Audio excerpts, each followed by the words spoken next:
Assalamualaikum warahmatullahi wabarakatuh. Alhamdulillah wassalatu wassalamu ala Rasulillah Sayyidina Muhammad ibn Abdillah wa ala alihi washabbihi wa man wala ma ba'du. Wa ayyuhal hadirun fi hadal media sosial, ittaqullah haqqa tuqatih wa la tamutunna illa wa antum muslimun. Alhamdulillah, pada kesempatan kali ini kita bisa bertemu kembali dalam kegiatan Ihya Ramadan secara online dengan menggunakan jaringan internet atau daring. Alhamdulillah, pada kesempatan kali ini adalah pertemuan yang kedua tentang keimanan. Baiklah, sebelum kita mulai materi berikutnya, alangkah baiknya kalian semua, terutama kelas 8, mempersiapkan alat tulis dan menyimak dengan baik apa yang akan Bapak sampaikan terkait dengan materi Ihya Ramadan ini. Kaitan dengan keimanan, maka dalam ahli sunnah wal jamaah membuat sebuah rumusan keimanan yang terdiri dari 6 rukun keimanan atau disebut dengan rukun iman. Berdasarkan hadis Rasulullah Sallallahu Alaihi Wasallam, secara singkat datang seorang laki-laki, padahal itu adalah malaikat Jibril. Secara tidak langsung mengajarkan kepada baginda Muhammad Sallallahu Alaihi Wasallam, Fa'akhbirni mal iman. Kata laki-laki tersebut, beritahu kepadaku apa itu iman. Maka Rasul menjawab, antu'mina billahi wa malaikatihi wa kutubihi wa rusulihi wal yawmil akhiri wa bil qadri khairihi wa syarrihi. Jadi dari hadis tersebut, maka oleh para ulama Sunni terutama membuat rumusan bahwa rukun iman itu ada 6. Yang pertama, sebelum menginjak pada rukun iman yang keenam itu, iman adalah membenarkan, ya, membenarkan dengan hati, meyakini dengan hati, mengiktikadkan dengan hati, kemudian diucapkan dengan lisan. Artinya apa? Antara keimanan dengan keislaman ini harus berkesinambungan. Jadi kita jangan hati saja atau hanya dengan di luar hati saja, karena menurut keterangan ulama dalam kitab Syarah Hikam bahwa iman itu berada dalam hati, sedangkan Islam itu berada di luar hati. Gitu. Maka di sini artinya kita harus melakukan kedua-duanya, antara Islam dengan iman. Jangan hanya iman saja tapi tidak melaksanakan keislaman. Ini akan mengakibatkan kesalahan. Contoh kecil, ketika kita melafalkan niat sholat, ya, melafalkan bacaan sholat. Nah, ini berhubungan dengan niat sholat. Walaupun menurut sebagian ulama itu tanpa melafalkan kalimat usolinya, tapi cukup dengan hati itu sah, tapi itu kurang afdol. Jadi maka ketika kita ucapkan usolli fardhu zuhri arba rakaatin mustaqbilal qiblati ada anillahi ta'ala, nah, hati itu sudah mulai berjalan berbarengan dengan kalimat yang tadi diucapkan dalam lafaz sholat. Nah, ini penting bagi kita semua. Jadi jangan saya mau hati saja, nggak bisa. Saya mau Islam saja luarnya hati, nggak bisa. Jadi kedua-duanya saling berkesinambungan. Itu kaki, seperti kaki manusia yang dua ini berjalan. Kalau satu ya jalannya kurang normal. Walaupun tetap bisa berjalan tapi kurang normal. Gitu. Jadi di sini Arkanuddin salah satu rukun agama ada 3, 1 Islam, 2 iman, yang ketiga ihsan. Yang pertama, rukun iman adalah iman kepada Allah Subhanahu wa taala. Kullun amana billahi wa malaikati wa kutubi wa rusuli wal yaumil akhir. Jadi iman yang pertama adalah iman kepada Allah Subhanahu wa taala. Artinya iman kita kepada Allah Subhanahu wa taala adalah bahwa meyakini apa yang kita rasakan, apa yang kita lihat, apa yang kita dengar, apa yang kita hirup, apa yang kita makan, apa yang kita injak, apa yang kita manfaatkan dari semuanya oleh badan jiwa raga kita ini adalah semuanya itu pemberian dari Allah. Ya. Pemberian dari Allah Subhanahu wa taala. Jangan pernah menganggap ini mah hasil kerja saya, ini hasil usaha saya, ini hasil berpikir saya sehingga saya bisa begini. Jangan begitu. Karena di situ ada siapa? Ada Allah Subhanahu wa taala yang menakdirkan kamu bisa seperti itu. Ya. Ya contoh saja, kalau kamu nggak bisa apa-apa, kalau kamu sedang sakit, nggak bisa punya kekuatan apa-apa dan nggak bisa berpikir kalau kamu sedang sakit. Siapa yang memberikan penyakit itu? Ya Allah Subhanahu wa taala. Gitu. Karena Allah yang memiliki semuanya. Gitu. Allah yang menciptakan semuanya. Kalaupun ada orang di luar Islam yang memiliki pandangan bahwa Tuhan saya ini adalah patung ini, Tuhan saya adalah salib ini, ya bagaimana? Secara keimanannya bagaimana? Atau secara logikanya bagaimana? Orang benda mati disembah dan bisa menciptakan apa? Maka kita bisa bersandar kepada Nabi Ibrahim alaihissalam ketika mencari-cari Tuhan yang sebenarnya, ya. Siapa Tuhan saya yang sebenarnya? Ketika melihat bulan, oh ini mungkin Tuhan saya. Tapi begitu hilang waktu subuh, bulannya nggak ada, nggak mungkin Tuhan saya. Atau nggak mungkin Tuhan itu hilang. Begitu siang datang matahari, oh ini Tuhan saya yang terang benderang, penuh cahaya. Begitu pas menjelang malam hari hilang, maka nggak mungkin Tuhan itu hilang. Ya. Artinya apa? Kalau Tuhan hilang berarti Tuhannya itu terganggu oleh waktu. Terganggu oleh waktu malam, terganggu oleh waktu siang. Saya nggak mau Tuhan seperti itu. Maka Nabi Ibrahim alaihissalam mengambil kesimpulan bahwa saya akan menyembah kepada zat yang menciptakan bulan ini, kepada zat yang menciptakan matahari ini. Ini kalau zaman Nabi Ibrahim, maka Nabi Ibrahim itu nggak iman dulu tapi ilmu dulu. Ada ilmu dulu atau iman dulu, atau iman dulu atau ilmu dulu. Kalau kita zaman sekarang iman dulu baru ilmu. Kenapa? Karena taklid dulu. Kecuali kalau orang kafir, kafir ilmu dulu baru iman. Kayak siapa? Contoh Deddy Corbuzier, ya. Dia itu mencari-cari, bertanya, membuka-buka pelajaran, bertanya kepada ahlinya berkenan tentang keimanan kepada Allah. Akhirnya apa? Setelah dia mendapatkan keilmuan atau menghasilkan bisa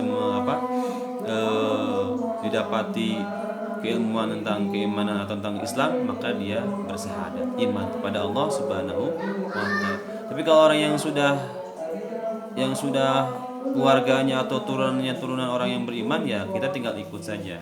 Tinggal penyempurnaannya dengan menggunakan ilmu. Maka yang kemarin dijelaskan dengan iman ilmu gitu. Kalau iman ilmu itu nggak bisa marifat. Iman ilmu itu nggak bisa marifat kepada Allah, hanya sebatas ilmu. Maka harus ditingkatkan lagi dengan iman ainul yakin, hakul yakin, hakikatul yakin, seperti itu. Nah, itu iman kepada Allah Subhanahu wa taala.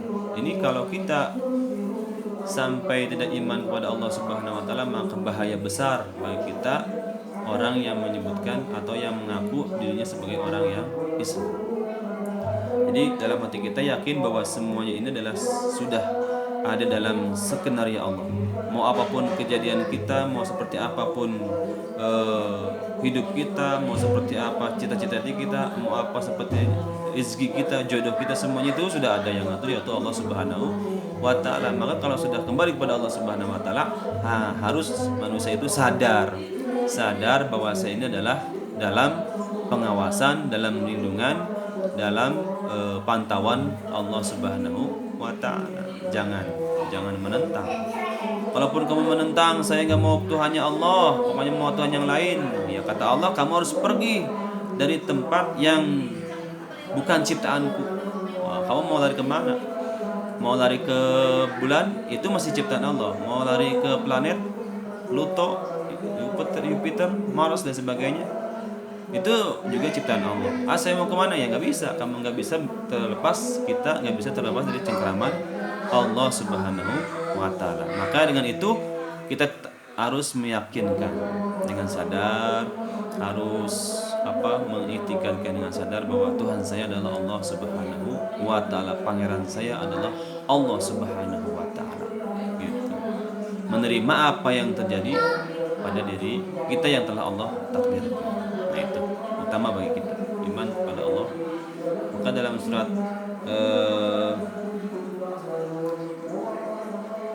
Qul man rabbus samawati wal ard qulillah.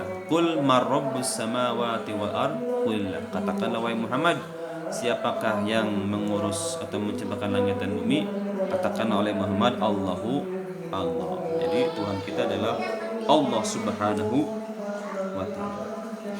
Berikutnya adalah iman kepada malaikat-malaikat Allah yang wajib kita ketahui ada 10, ya. Jibril, Mikail, Israfil, Ijrail, Munkar, Nakir, Raqib, Atid, Malik, Ridwan. Itu yang 10. Karena malaikat adalah sebuah makhluk Allah atau makhluk Allah yang diciptakan dari cahaya, yang tidak diberikan nafsu oleh Allah Subhanahu wa taala. Makanya malaikat itu patuh apa yang Allah tugaskan.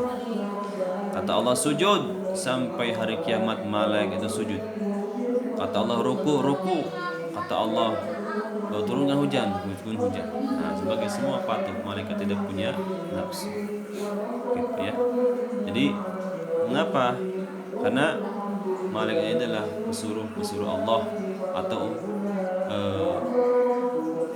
artinya makhluk-makhluk yang Allah ciptakan, yang Allah tugaskan sesuai dengan fungsi dan tugasnya masing-masing, yang wajib diketahui oleh kita adalah 10. Gitu ya.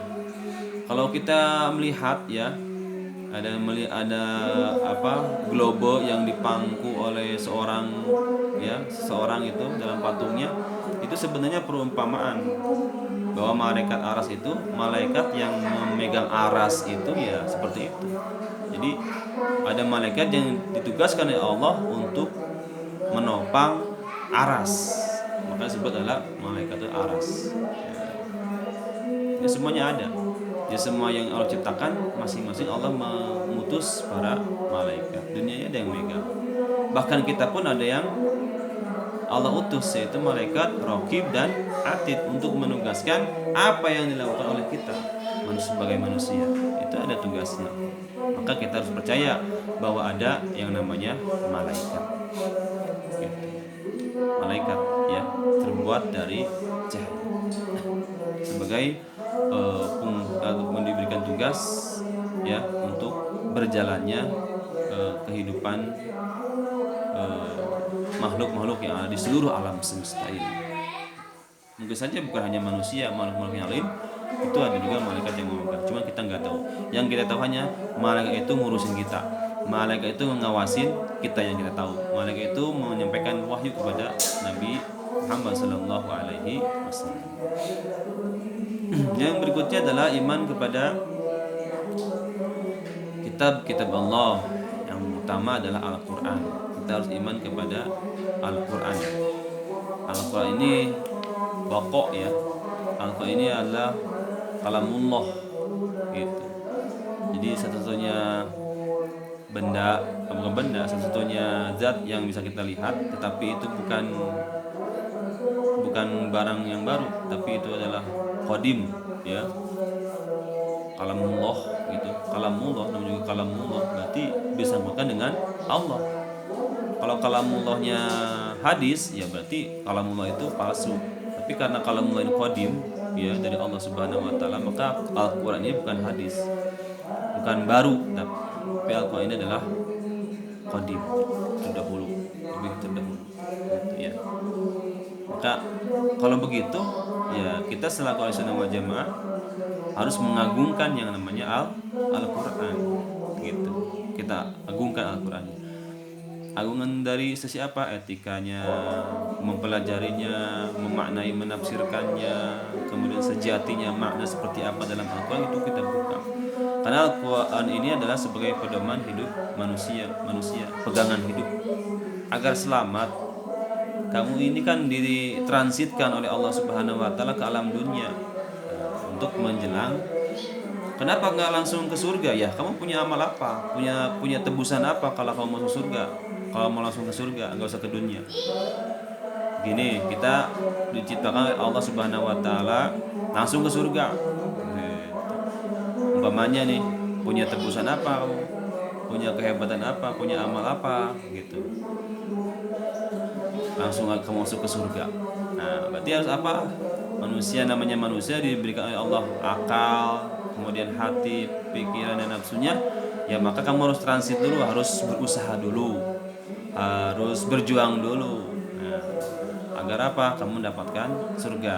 Nah, kamu berjuang oleh Allah nih. Ini kata Allah, saya berikan sebuah pedoman hidup kamu, yaitu Al-Qur'an. Atau petunjuk yang umat-umat sebelumnya, nabi-nabi yang semua, rasul-rasul yang sebelumnya, Nabi Daud, ya, Nabi Ibrahim, Nabi Musa dan sebagainya, semua adalah petunjuk-petunjuk. Cuman untuk Al-Quran ini adalah Al-Quran mukjizat daripada Kanjeng Muhammad Sallallahu Alaihi Wasallam yang harus kita jalankan sebagai pedoman hidup kita agar kita selamat menuju ke alam akhirat yang nanti di sana akan banyak pertanyaan, yaumul hisab, banyak timbangan amal dan banyak hal-hal yang berkaitan dengan kegiatan kita di dunia akan dipertanyakan di sana. Maka Al-Quran jika kita melaksanakannya, mengamalkannya, akan minimal terkurangi beban kita ketika ditanya di alam akhirat karena kita mengamalkan Al-Quran. Jadi bahasanya bahasa Quran, bagusnya itu. Perilakunya perilaku Quran, hukumnya hukum Al-Quran, bagusnya gitu ya. Apalagi sosialnya sosial Al-Quran. Semuanya lah berdasarkan Al-Quran, insya Allah kita akan selamat. Selanjutnya adalah setelah ada Al-Quran, iman kepada Al-Quran, kemudian iman kepada Rasul. Dikarenakan kita tidak bisa memahami Al-Quran secara baik dan benar, maka ada Rasul di sini yang memberikan penjelasan. Jadi kalau dalam logikanya begini, ada materi, ada teori, tapi teori ini belum bisa dijelaskan, maka butuh penjelas. Siapa penjelas di sini? Yaitu para nabi, para rasul. Ada materi pelajarannya tapi nggak ada gurunya, ya si murid pasti bingung, itu kumaha, harus bagaimana saya belajar nih, karena ngapa? Nggak ada pembimbingnya, nggak ada yang memberikan penjelasan, nggak ada yang memberikan pendampingan. Maka fungsi Rasul di sini adalah untuk umat manusia, ada sebagai pendamping, sebagai pembina, sebagai pemberi arahan bagaimana kita hidup tentram dalam dunia dan nanti selamat di alam akhirat. Rasul yang memberikan, siapa? Rasul yang memberikan penjelasan seperti itu. Karena kita nggak bisa langsung menerjemahkan Al-Quran begitu saja, menafsirkan Al-Quran begitu saja kalau tidak ada penjelas daripada Rasul. Sedangkan dalam ucapan Rasul itu ada yang namanya hadis, ada tingkah laku Rasul itu bisa menjadi penjelas Al-Quran. Ketetapan Rasul itu bisa menjadi penjelas daripada Al-Quran. Jadi ini udah satu serangkaian, ya, satu serangkaian. Bagaimana kalau nabinya sudah tidak ada seperti akhir zaman ini? Maka ada hadis al ulama warasatul anbiya. Orang-orang yang berilmu itu orang-orang yang memiliki ilmu yang dohir dan batin. Nah, ulama di sini warasatul anbiya adalah warisan para nabi. Artinya ditularkan, ya, turun temurun apa yang penjelasan dari Rasul, kemudian dari sahabat ke tabiin, kemudian dari tabiin ke atba tabiin, terus sampai kepada para imam, para syekh, sampai kepada guru-guru kita dan sampai kepada kita. Jadi kalau kita memiliki guru, ya berarti mutasil kepada Rasul, Rasul mutasil kepada malaikat, malaikat mutasil kepada Allah. Jadi semuanya adalah dari Allah. Maka kita akan kembali kepada Allah kalau kita tidak terlepas daripada ajaran-ajaran Allah Subhanahu wa taala yang telah diberikan melalui malaikat Jibril, Rasul dan sebagainya sampai ke kita. Nah, ini harus kita yakini, harus kita pikirkan. Oh, jadi ini Rasul itu begitu penting. Nah, gitu ya. Maka penting adanya Rasulullah Shallallahu Alaihi Wasallam. Kemudian yang kelima adalah iman kepada hari akhir. Iman kepada hari akhir. Iman kepada akhir ini adalah iman yang nomor kelima. Artinya apa? Ketika Rasul menjelaskan kehidupan alam dunia ini tidak akan selamanya abadi, ya. Kehidupan akhiratlah yang akan abadi, gitu ya. Maka ini harus kita yakinkan.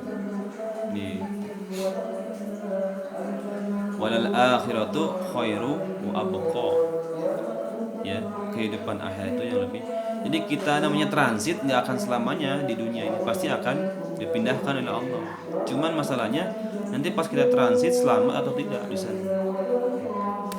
Nah, tapi ada juga sebagian keterangan hari akhir itu adalah hari yang telah kita laksanakan. Kalau hari ini kita banyak kebaikan, maka hari akhir kamu adalah baik. Kalau hari akhir ini kita banyak keburukan, ya hari akhir kamu buruk. Secara garis kecilnya. Tapi secara garis besarnya adalah hari akhir itu yaumil qiyamah. Seluruh alam semesta ini akan hancur dan tidak ada lagi ibadah, tidak ada lagi kehidupan, sebagai hancur semua, di stop semua ibadah. Nah, jangan dulu ke sana kita mikirnya. Kita ingat saja pada diri kita, hari demi hari kita melakukan kegiatan kita dengan apa? Apakah dengan ibadah? Apakah hanya dengan berdiam saja? Atau sibuk dengan kegiatan dunia, sibuk dengan HP, sibuk dengan musik, sibuk dengan ngobrol dan sebagainya? Nah, itu maka tidak bermanfaat. Maka hari akhir kamu merugi. Berarti manfaatkanlah dari sekarang. Kita manfaatkan hari demi hari. Sisa hari ini menjelang hari kiamat digunakan dengan amal ibadah kepada Allah Subhanahu wa taala. Tentunya ibadahnya yang berdasarkan ilmu yang diajarkan oleh para rasul, ya, sesuai dengan penafsiran daripada Al-Qur'an. Ini baik kita laksanakan. Yang keenam adalah iman kepada qada dan qadar, khairihi wa syarrihi minallahi ta'ala. Khairihi wa syarrihi minallahi ta'ala. Ini kalau kita sebutkan baiknya dari Allah, kita artikan jeleknya dari Allah, sebenarnya tidak ada yang jelek, takdir Allah Subhanahu wa taala itu. Jadi ada